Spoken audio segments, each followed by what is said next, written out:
అనే మాదిరిగా పాపం కవిత,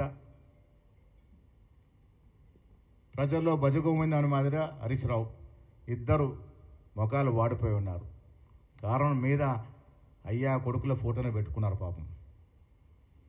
వీళ్ళు ప్రజలు మర్చిపో, ఉద్యమకారులు మర్చిపో, కానీ కుటుంబంలో వీరిని కూడా గుర్తించలేని పరిస్థితి. నీకు వాళ్ళు కూడా సేవ చేశారు కదా. కేటీఆర్ కన్నా ముందు హరీష్ రావు నీతో ఉన్నాడు కదా.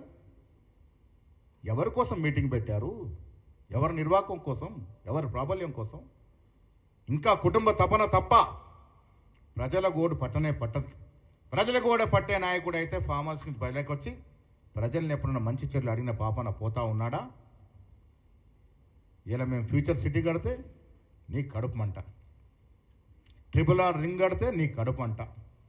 నువ్వు హరీష్ రావు కిషన్ రెడ్డితో మిలాఖతై వీడికి నిధులు ఆపుతారు.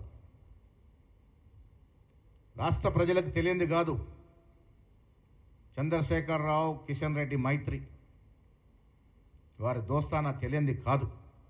ఇరువురు కలుసుకొని రాష్ట్రానికి రావాల్సిన ప్రాజెక్టులకు మొంటికాలు వేస్తూ ఉన్నారు. వీరు తెలంగాణ గురించి మాట్లాడుతూ ఉన్నారు, కాంగ్రెస్ పార్టీని విలన్ అంటూ ఉన్నారు. ఎక్కడ విలనో, ఎవరు విలనో ప్రజలకు తెలియాల్సిన సమయం దగ్గరికి వచ్చిందనే మాట కూడా నేను ఈ సందర్భంగా మనవి చేస్తూ ఉన్నాను.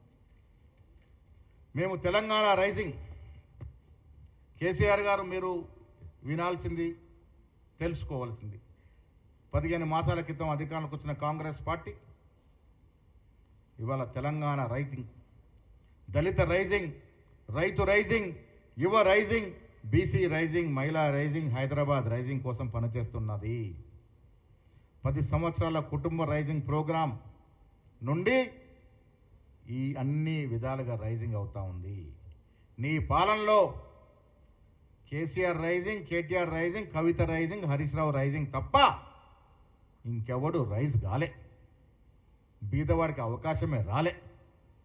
ఈ కుటుంబాలు రైజ్ అయ్యాయి కాబట్టి ఇవాళ ఒక్కొక్కడు 10 ఇంపోర్టెడ్ కార్లు, 4 ఫామ్ హౌజులు. జనవాడలో ఉన్న ఫామ్ హౌజులు ఎవరి అండి? నేను ప్రజలను అడుగుతా ఉన్నా, తెలుసుకోవాల్సిన అవసరం ఉన్నది. జనవాడ ఉన్న ఫామ్ హౌజులు ఎవరి? జనవాడలో ఉన్న అధిక భూములు ఎవరివి? ఒక్కసారి లెక్కలు తీసుకోవాల్సిన అవసరం ఉన్నది. మీ ఫామ్ హౌజుల కోసం జీవోలు మార్చినట్టు సందర్భం, మీ ఫామ్ హౌజుల కోసం నాలాలు మార్చినట్టు సందర్భం, మీ ఫామ్ హౌజుల కోసం రిజిస్ట్రేషన్ల కోసం అమాయకులను తన్నించి బయటకు పంపించినట్టు నైజం. ఇవన్నీ మర్చిపోయారనుకుని మీరు మాట్లాడుతూ ఉన్నారు. వరంగల్ సభ జనం కొంత వచ్చిండొచ్చు, కానీ మీరు మాట్లాడే దాంట్లో పసలేదు. దానికి కారణం మీ కాలం చెల్లింది. కేసీఆర్కి ఇంకా ఈ రాష్ట్రంలో ప్రజలు ఆదరిస్తారంటే అది కల్లా. మీకు పర్మనెంట్గా ఫామ్ హౌస్కే పరిమితం కావాలని వీళ్ళ ప్రజలు కోరుకుంటా ఉన్నారు. కారణం మీలాంటి వాళ్ళు మళ్ళీ వస్తే ఈ రాష్ట్రం దివాలా కాదు కదా, ఒక సొమాలియా లాగా మారిపోయే అవకాశం ఉంటుంది. ఆ రకంగా దోసుకున్నటువంటి కుటుంబం కేసీఆర్ కుటుంబం. ఒక రంగం కాదు, అన్ని రంగాల్లో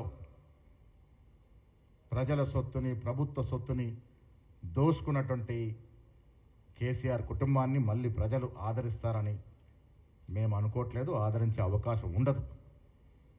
నిన్న బీజేపీ పార్టీ గురించి ఒక ముక్క కూడా మాట్లాడలేని పరిస్థితి. కారణం వీళ్ళ దోస్తి.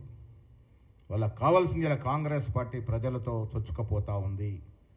ముఖ్యమంత్రి, మంత్రివర్గం పనులు చేస్తూ ఉన్నారు. ఏ రంగమన తీసుకోండి, ప్రజలకు జవాబుదారీగా పనులు జరుగుతూ ఉన్నాయి. కాబట్టి ఆపాలన్నప్పుడు బీజేపీ సహకారం కావాలి.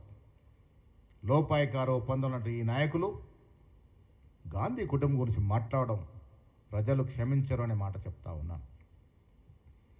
నెహ్రూ మొదలుకొని రాహుల్ గాంధీ వరకు అహర్నిశలు దేశం కోసం త్యాగం చేసిన కుటుంబం గురించి మాట్లాడే అర్హత ఈ దోపిడీ ముఠాకి ఎక్కడిది అని అడుగుతా ఉన్నాను.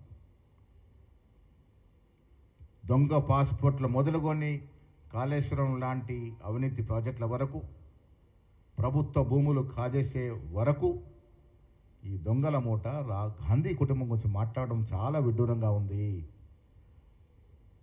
10,000 ఎకరాలకి పైగా ఈ హైదరాబాద్ ఇన్ అండ్ హైదరాబాద్ భూములు అమ్మిన ఘనత మీది కాదా? ప్రజలకు తెలుసు కాబట్టే మిమ్మల్ని ఇంటికి పంపినారు. మళ్ళీ మీరు అధికారంలోకి వస్తే ఈ రాష్ట్రం అధోగత అవుద్దనే ఉద్దేశంతోనే ముఖ్యంగా రైతాంగం మిమ్మల్ని ఇంటికి పంపించినట్టు సందర్భం మర్చిపోయి మీరు చేసిన దోపిడీ, మీరు చేసిన అవినీతి పాలన, మీరు చేసిన అరాచక పాలన, మీరు చేసిన కుటుంబ పాలన, మీరు చేసిన పత్రికా విలేకరుల యొక్క వ్యతిరేక పాలన, మీకేమైనా స్వేచ్ఛ ఉండిందా మిత్రులారా? ఆ రోజు